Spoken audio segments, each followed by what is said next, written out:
자, 오늘 본 말씀은 베드로의 마지막 어떤 유언과 같은 이런 말씀입니다. 우리가 사도 바울이 보면은 사도 바울이 성경에 13권을 썼는데 거기도 보면 빌립보서 같은 이런 글들이 사도 바울이 죽기 전에 성도들에게 죽음을 눈앞에 두고 이런 쓴 글이라면 이 베드로 후서가 베드로의 마지막 글과 같습니다. 자, 오늘 14절과 15절을 우리가 읽다 보면은 나도 이 장막을 벗어날 것이 임박한 줄을 알미라 이렇게 이야기하며 15절은 내가 힘써 너희로 하여금 나의 떠난 후에라도 이렇게 표현하는 걸 보면은 이 베드로도 지금 죽음을 예견한 것 같습니다. 지금 이때가 베드로후서를 쓴 때가 AD 66년에서 68년 바로 베드로가 순교하기 직전에 쓴 글입니다. 그래서 베드로가 죽기 전에 성도들에게 꼭 당부하고 싶었던 것, 그 당시 베드로가 다니며 복음을 전하고 교회를 세웠던 소아시아에 있는 이 교인들에게 마지막 당부하고 싶었던 말을 베드로후서에서 기록하고 있습니다.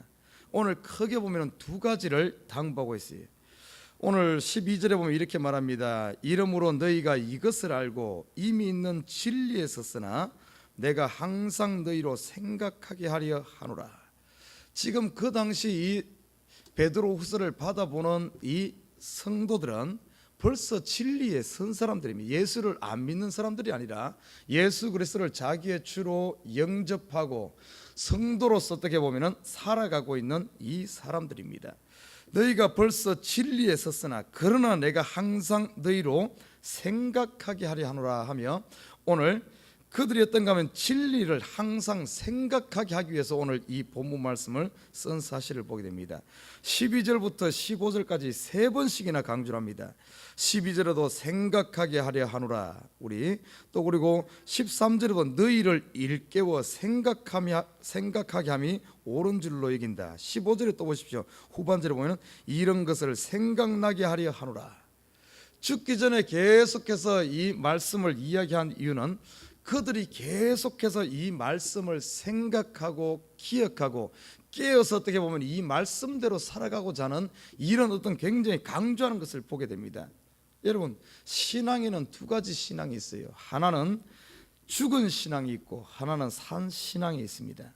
여러분, 살아있는 신앙은 우리가 들었던 이 하나님의 말씀을 이 신앙을 현재화시켜서 매일 생각하고 이것을 묵상하고 매일 말씀 가운데 깨어있는 이 신앙을 산 신앙이라 그럽니다. 살아있는 신앙은 현재화된 신앙이기 때문에 지금 이 말씀에 순종하며 이 말씀에 행동하는 신앙이 바로 살아있는 신앙입니다. 그러나 반대로 죽은 신앙은 과거의 신앙 경험, 과거의 은혜 체험, 과거의 깨달은 바, 과거에 머물러 있어요. 과거에. 다시 말해 이 하나님의 말씀이 머리에만 머물러 있기 때문에 이것이 움직이고 현재의 행동에 영향을 미치지 못하고 머리에만 남아있는 이런 신앙, 하나님의 말씀이 우리 머리에만 남아있고 관념 속에만 남아있고 아니면 옛날의 어떤 과거의 경험으로만 남아있다면 이 신앙은 죽은 신앙입니다. 그래서 오늘 이 베드로는 성도들에게 이 죽은 신앙을 가지고서는 과거의 신앙을 가지고서는 현재에 지금 역사하고 있는 이 사단의 세력이나 현재의 교회 가운데 역사하고 있는 이런 잘못된 이단이나 이런 거에 이것을 이길 수 없다는 겁니다. 왜냐하면 지금 거짓 그리스도라든지 거짓 사도들이라든지 이런 사람들은 현재의 우리의 삶의 어떤 달콤한 이 사탕을 가지고 유혹하기 때문에 과거에 가지고 있는 이것 가지고 현재 닥치는 이것을 이길 수 없다는 겁니다. 그래서 신앙은 항상 현재화되어져야 돼요. 현재화되어져. 그래서 하나님의 은혜가 첫사랑이 지금 내 가운데 첫사랑이 있어야지 옛날에 있었던 사랑 가지고 지금 현재 이런 것들을 이겨나갈 수 없다는 겁니다. 과거에 받은 어떤 게 보면은 예수 그리스도를 처음 믿었을 때만 첫사랑 아니고 내가 그리고 하나님으로부터 은혜로 얻은 구원, 정말 감사하는 자, 내가 빚진 자의 삶, 이것이 현재화되어져야 되는 거예요. 신앙이 현재화되는 것이 뭔 줄 압니까? 오늘 베드로가 계속해서 강조했던 것이 생각하게 하려 하노라. 다시 말해 너희를 일깨워서 이 생각하는 것, 이건 단순히 머리로만 생각하는 것이 아니라 하나님의 말씀을 매일매일 삶 가운데 묵상하고 내 어떤 생각과 내 마음과 내 삶을 이 말씀이 사로잡혀 있는, 쉽게 말해 내 삶이 말씀에 이렇게 끌려가는 삶, 이것이 바로 현재화된 이 신앙입니다. 저와 여러분 어떻습니까? 매일매일 삶 가운데 이 말씀 가운데 하나님 이 어떤 내 삶의 의미라든지 삶의 목적이라든지 내 삶의 가치라든지 모든 것이 현재화돼서 내가 행동하는 신앙을 갖고 있습니까? 아니면은 머릿속에만 있습니까? 오늘 하루도 매일 이 말씀 부여잡고 이 말씀대로 살고자 하는 이 몸부림이 우리 속에 있어야 됩니다. 이 자신과의 싸움이 있어야 돼요. 그냥 막연하게 생각으로만 가지고 있어서는 안 됩니다. 천국이 현재화되어야 됩니다. 천국이, 하나님의 나라가 현재화되어져야 돼요. 미래로만 남아있어도 안 됩니다. 참된 믿음의 소망은 어떤가 하면 모든 것이 현재화되어 있는 거예요. 과거에 예수 그리스도의 십자가도 지금 현재화되어 있어야 되고, 미래에 누릴 하나님의 영광, 그 뭡니까? 미래도 천국도 현재화되어 있어서 지금 힘들고 어렵지만은 어떻게 뭡니까? 우리에게 있는 이 소망으로 이것을 이겨나가야 되고, 죄가 우리를 유혹할 때는 예수 그리스도의 과거의 십자가, 그 십자가가 내 눈앞에 있어 이 죄의 값이 이 십자가라는 사실을 기억하면서 죄를 멀리하고 물리쳐야 될 줄 믿습니다. 이것이 바로 뭔가 하면은 오늘 살아있는 믿음이에요. 그래서 이 사도 베드로는 계속해서 그들에게 강조한 것 중에 뭔가, 죽기 전에 꼭 당부하고 싶었던 말이 진리를 항상 생각하라. 다시 말해 현재화된 신앙을 해라 하는 것을 강조하고 있습니다. 자, 두 번째는 뭔가 하면은 오늘 그 당시 교회 가운데 불어닥친 이 이단이라든지 거짓 선지자들, 거짓 사도들을 경계하라고 오늘 당부하고 있습니다. 당시에 교회를 어지럽게 했던 이단 두 가지가 있어요. 첫째는 뭔가 하면은 여러분 많이 들어봤을 거예요. 영지주의라고, 그노시스. 이 영지주의 이단이 있었고, 또 하나는 뭔가 하면은 율법주의자들이 있었습니다. 이 두 가지가 순수하게 정말 은혜 가운데 살아가고 있는 이 성도들의 신앙을 흐트러뜨려서 넘어지게 하는 이런 이단이었어요. 특별히 오늘 본문에서는 이 영지주의 이단에 대해서 강조하고 있습니다. 이것을 경계시키고 있어요. 그 당시 영지주의가 어떻게 이렇게 성도들을 넘어뜨렸는가 하면, 첫째는 뭔가 하면 공교히 만든 이야기와 신화를 가지고 하나님의 말씀의 권위를 추락시켰습니다. 자, 공교히 만든 이야기, 신화들, 지금 이 시대도 그래요. 이 시대도 보면은 여러분 보십시오. 지금 많은 교회들이, 미국 교회들이 자유주의로 빠졌어요. 자유주의. 이것이 뭔가 하면 자유주의, 인간의 이성이라든지 인간의 상식이라든지 아니면은 과학을 가지고 우리 신앙 세계를 어떻게 보면은 이해시키려고 하는, 그러다 보니까 이것이 공교히 만들어진 이야기이기 때문에 사람들의 마음은 거기에 더 쉽게 호갑니다. 쉽게 호게요. 인간의 이성에다 호소하기 때문에. 그 당시 영지주의가 이와 비슷합니다. 금방 들었을 때는 그쪽으로 더 쉽게 빠져들어요.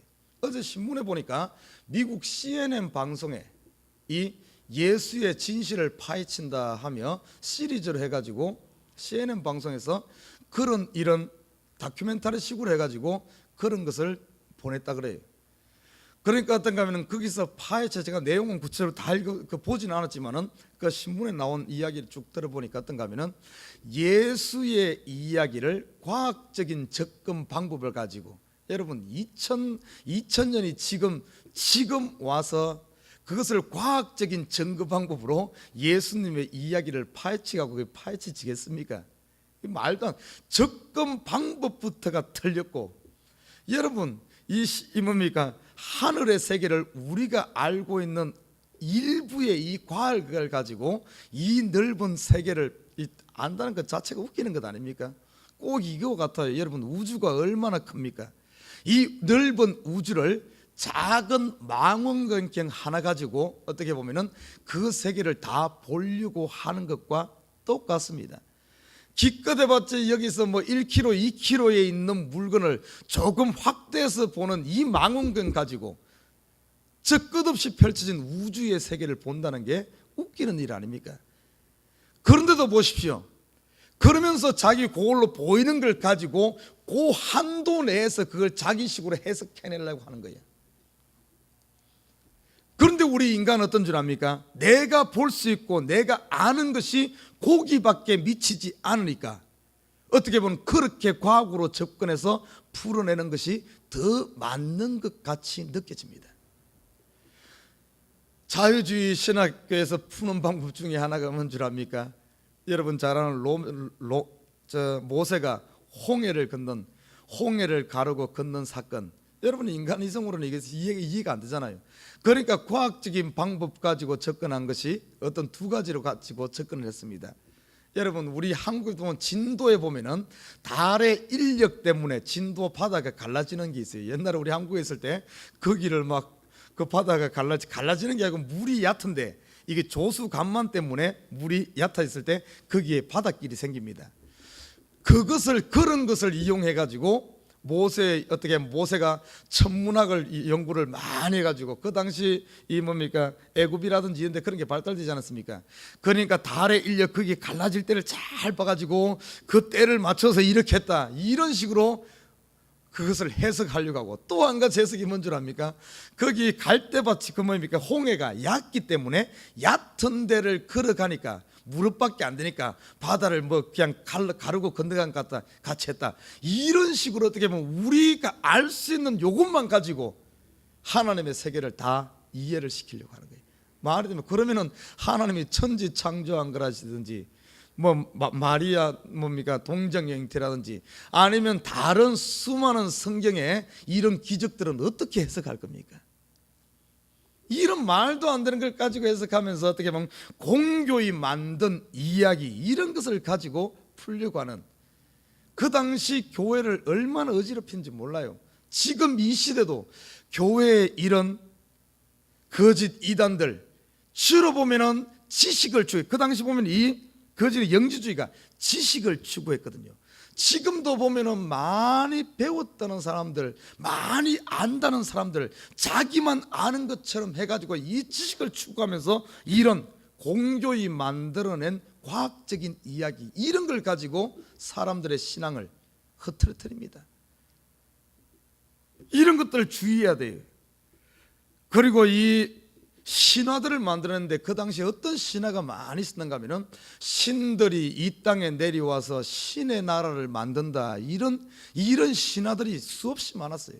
그러면서 예수 그리스도의 재림에 대해서 예수님의 재림도 여러분 봐라 이런 수많은 신화들이 있지 않냐. 이 수많은 신화들 중에 하나가 바로 예수님이 다시 온다는 재림의 이야기다 하며 예수님의 이 재림하는 거에 이런 거에다가 물타기를 해가지고 성도들의 어떤 신앙을 흐트러뜨린 이 모습들을 보게 됩니다. 지금도 보면 여러분 책 읽다 보면 별책이 다 있어요. 예수님 재림하는 문제, 예수님 부활하는 문제, 그 전에도 비슷한 신화들이 있었고 이야기들이 있습니다. 그 당시 이런 영주주의 이들이 만들어낸 이야기들이 예수님 재림과 관계돼서 예수님 부활과 관계돼서 비슷한 이야기들이 수없이 많아요.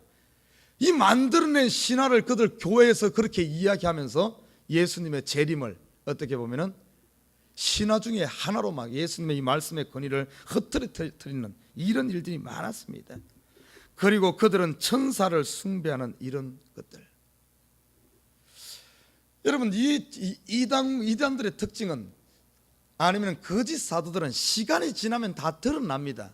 그런데 문제는 시간이 지나서 드러났을 때는 내가 거기에 빠지고 나면 헤어나지 못한다는 사실이에요. 그래서 처음부터 주의해야 됩니다. 가지 않도록 빠지지 않도록 처음부터 주의해야 돼. 이 이단들의 특징이 뭔 줄 압니까? 잘못된 이런 거짓 사도들의 특징은 뭔가 하면 처음에는 굉장히 위하는 척합니다. 내 이성에 딱 맞고 내 마음에 딱 맞고 내 상식에 딱 맞고 그러면서 나를 엄청나게 위하는 것 같이 다 해줘. 그런데 어떤 줄 압니까? 그리고 나서 내가 거기에 딱 사고가 빠지고 내 생각이 딱 빠지고 나면은 그 다음부터는 점점 자신들의 종을 만들어 버립니다. 이런 식이 내가 이만큼 네가 어렸을 때 네가 힘들 때 내가 이만큼 해주지 않았느냐, 내가 이만큼 해줬으니까 이제는 내놔라 하는 식으로 결국에는 처음에는 잘해준데 나중에 가보면은 그 사람에게 이용만 당하는 이런 쪽. 근데 그때 돼서 어느 정도 이용당하고 내가 언제까지 이렇게 해야지 하면서 깨닫고 가만히 보니까 이것이 아닌데 할 때는 늦었습니다. 못 빠져나와요. 너무 받아먹은 것이 많기 때문에. 그리고 벌써 내가 거기에 너무 그런 쪽으로 빠져들기 때문에 헤어날 수가 없어요. 그래서 처음부터 조심해야 됩니다. 참은 뭔 줄 압니까? 참은 우리가 조신자가 온다든지 성도들이면 너무너무 잘해줍니다. 잘해줘요. 그런데 잘해주고 그 사람이 장성한 분량이 일하고 그 사람 잘 됐다고 해서 그 사람에게 대가를 요구하지 않습니다. 그 사람에게 대가를 요구한다면 잘못된 거예요. 예수님께서 뭐라 그랬습니까? 너희가 거저 받았으니 거저 주라 그랬지. 그거 줘놓고 거기에서 나중에 가서 그만큼 해줬으니까 대가를 받는다면 내가 이 땅 우리가 상급은 누구에게 받습니까? 하나님께 받아야죠. 하나님께. 내가 이만큼 헌신했다고 해서 그 사람에게서 내가 그 대가를 받는다면 내가 하나님 앞에 어떻게 상급을 받겠습니까? 내가 그 사람에게 이만큼 한 것은 그 사람 보고 하는 것 아니요, 하나님 보고 하는 거예요. 내가 하나님 앞에 그만큼 많이 받았으니까, 생명을 받고 영생을 받았으니까 빚진 자로서 내가 하나님 앞에 보이지 않는 하나님 앞에 어떻게 할 수 있습니까? 할 수 없잖아요. 그러니까 하나님 앞에 보이지 않는 하나님 앞에 하는 방법이 뭔가 하면은 요한 1서에 보면 이렇게 말합니다. 형제에게 하는 것이 곧 하나님께 하는 것이다. 그리고 여러분, 교회에 하는 것이 하나님께 하는 것이에요. 여러분 지금 헌금하는 것이 아니면은 봉사하는 것이 목사에게 하는 것 같지만은 그러지 않아요. 이 교회에 하고 목사에게 하고 형제에게 하고 남편에게 하고 자녀에게 하고 이것이 바로 보이지 않는 하나님께 하는 것이란 겁니다. 그래서 참은 뭔가 하면 거저 받았으니 거저 주는 거예요. 그래서 내가 이 사람으로부터 은혜를 많이 받았으면 그 사람에게 갚는 것이 아니라 누구에게 갚는가 하면 나도 이 사람 우리 목사님에게 받고 아니면 누구 나의 선배에게 받고 믿음의 스승에게 받았으면 이제 나는 누구에게 하는가 하면 그 스승에게 하는 것이 아니라 나보다 믿음이 연약한 내가 전도한 사람에게 그것을 나눠주는 거야. 그렇게 함으로 말미암아 그것이 바로 스승에게 하는 것이요, 그것이 바로 목사에게 하는 것이, 그것이 바로 하나님께 하는 것이란 겁니다.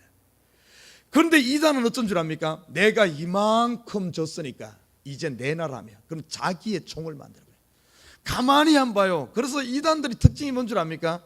전부 보면은 나중에 보면은 처음에는 막 도움 받는 것 같은 나중에 하면 거기에 콕게 가지고 전부 종이 돼 있어요. 이게 저 외부에 있는 이단의 이야기가 아니에요. 지금 베드로는 교회 내에 있는 지금 거짓 선지자들에게 하는 이야기입니다. 교회 내에 있을 수 있어요. 혹시 우리 가운데 여러분 그러진 않습니까? 한번 봐요. 이거 정신 차려야 됩니다. 얼마든지 있을 수 있어요. 처음에는 잘해주고 이렇게 해서 너무 감사했는데 나중에 보니까 그 사람에게 안 하면은 막 삐진다든지 막 그 사람에게 막 결국에 끌리다든지 이런다면은 그 문제가 있는 거예요. 뭔가 지금 잘못된 겁니다. 신앙에 잘못된 거예요. 빨리 벗어나야 됩니다. 빨리 벗어나. 그리고 교회는 하나 되는 거예요. 하나 되는 거. 그리스도 안에서 하나입니다. 그런데 보면 따로 노는 무리가 있었어. 이거 성경에서 보면 당을 짓는다 그러는데 따로 노는 무리가 있을 수 있어. 그러면 그거 잘못된 거예요. 사상이 지금 왜 이렇게 그런 줄 압니까? 왜 하나 되지 못하는 줄 알아요? 생각이 다르고 신앙이 다르고 영이 다르기 때문에 하나 되지 못하고 이 무리 속에서 따로 노는 거예요. 어울리지 못하는 거예요. 이런 것들이 바로 이단이요, 바로 거짓 사도요, 적 그리스도란 거예요.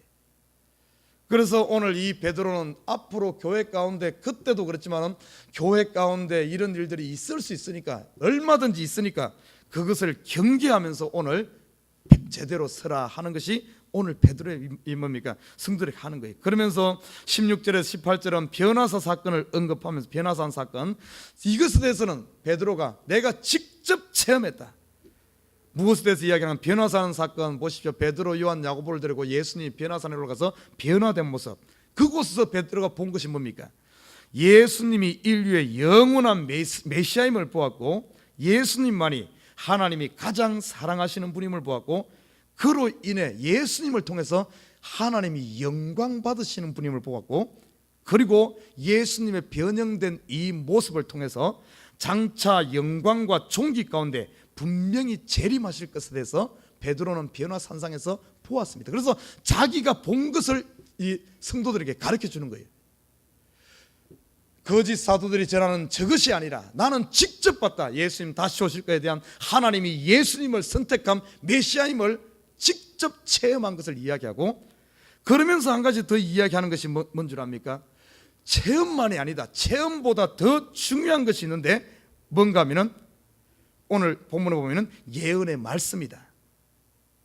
19절 보십시오. 18절까지는 자기가 체험한 것을 이야기하고, 그리고 19절에 또 우리에게 더 확실한 예언이 있어 어두운 데 비치는 등불과 같으니 날이 새어 샛별이 너희 마음에 떠오르기까지 너희가 이것을 주의하는 것이 가니라 하며, 여러분 체험도 중요하지만 이것보다 더 확실한 것이 바로 하나님의 말씀이라는 거예요. 말씀. 이 말씀을 이야기하면서 예수님께서도 말씀하셨고 구약에서도 예수님께 다시 오실 것에 대한 확실한 말씀이 있지 않냐. 그런데 이 말씀은 사사로이 풀어서는 안 된다, 이렇게 말. 여러분 사사로이 푼단 말이 뭔 줄 압니까? 어떤 내 생각을 가지고 자신의 그릇되고 어떤 사악한 논리를 가지고 있으면서 성경을 가지고 내 잘못된 것을 입증하는데 성경을 사용하는 것은 잘못돼. 이게 바로 사사로이 푸는 거예요. 개인적인 어떤 생각을 하나님의 말씀에 내가 맞춰야지, 내 생각, 내 논리를 가지고 있으면서 이거 끼 맞추기 위해서 성경 구절 여러 개 갖다서 성경이 나를 증명하는 것처럼 이렇게 푸는 것을 사사로이 푼다 그럽니다. 여러분 한번 뉴욕에도 보면 이단들 많아요. 이단들이 성경풀이 어떻게 푸는 줄 압니까? 자기들이 필요로 하는 성경 구절만 딱 해가지고 자기들의 사고방식, 자기들 그걸 딱 가지고 성경 구절을 갖다가 여기에다 끼 맞춥니다. 끼 맞춰. 예를 들면은 내가 도적질을 했어. 성경은 분명히 도적질하는 건 잘못된 겁니다. 그런데 도적질한 것을 합리화시킬 수가 있어요. 성경 구절에 도적질한 건 내가 하여튼 그런 애매한 구절들을 갖다 내 도적질한 것을 합리화시키는 식으로 푸는 것을, 이것을 뭔가 하면은 사사로이 푸는 겁니다. 내가 간음했어. 간음한 것을 합리화시키기 위해서 그 봐라 다윗도 그러지 않나, 그래도 용서하지 않았냐, 뭐 쭉 갔다 오히려 다윗이 간음한 여성 그 여성 우리아의 아내에게서 솔로몬이 태어나지 않았냐, 뭐 아브라함도 아내가 몇 명이냐, 뭐 이러면서 자꾸 자기 잘못한 거, 분명히 잘못된 것은 회개하던데 그것을 성경을 갖다가 끼워 맞춰서 합리화시키는 쪽으로 푸는 것을 사사로이 푼다 그래요. 이단들이 성경 풀이식을 꼭 요렇게 풉니다. 자기 잘못된 걸 끼맞추기 식으로 갖다 붙여가지고 합리화시키는 것. 여러분 이렇게 푸는 거에 대해서 주의하라 그래요. 성경은 그게 아닙니다. 성경은 내 어떤 잘못된 거 끼맞추라고 합리화시키라고 갖다 성경 준 거 아니에요. 20절에 먼저 할 것은 경의 모든 것은 예언은 사사로이 풀 것이 아니라 예언은 언제든지 사람의 뜻으로 낸 것이 아니라 하나님의 성령으로 되어졌기 때문에 내 어떤 논리로 성경을 풀어서는 안 되고, 논리 갖다 풀어서는 안 되고 성령의 감동으로 풀어야 될 줄 믿습니다. 그래서 성경은 성경 속에서 풀어야 돼. 그 본문 속에서 끼 맞추기 시간 위험하다는 거예요. 아무튼 저와 여러분 이 베드로가 죽기 전에 두 가지 당부를 했어요. 첫째는 뭔가 하면 하나님의 말씀을 계속 생각하고 묵상하면서 신앙을 현재화해라. 두 번째는 이단을 경계하면서 깨어 있으라. 저는 오늘 우리 이 새벽의 식구들, 여러분의 참 우리 신앙이 현재화되는지 아니면 옛날이 좋았는데 옛날 속에 머무르면서 현재는 내 멋대로 살면서 신앙생활 열심히 하는 수로 착각하고 있는지 우리 한번 생각해 봐야 됩니다. 항상 신앙은 현재화되어야 되고, 그리고 또 한 가지는 우리가 경계를 늦추지 말고 믿음에 깨어서 바르게 말씀 가운데 서서 이 유혹에 넘어가지 아니하고 하나님께만 온전히 쓰임받는 우리 식구들 되기를 주님을 부탁드립니다.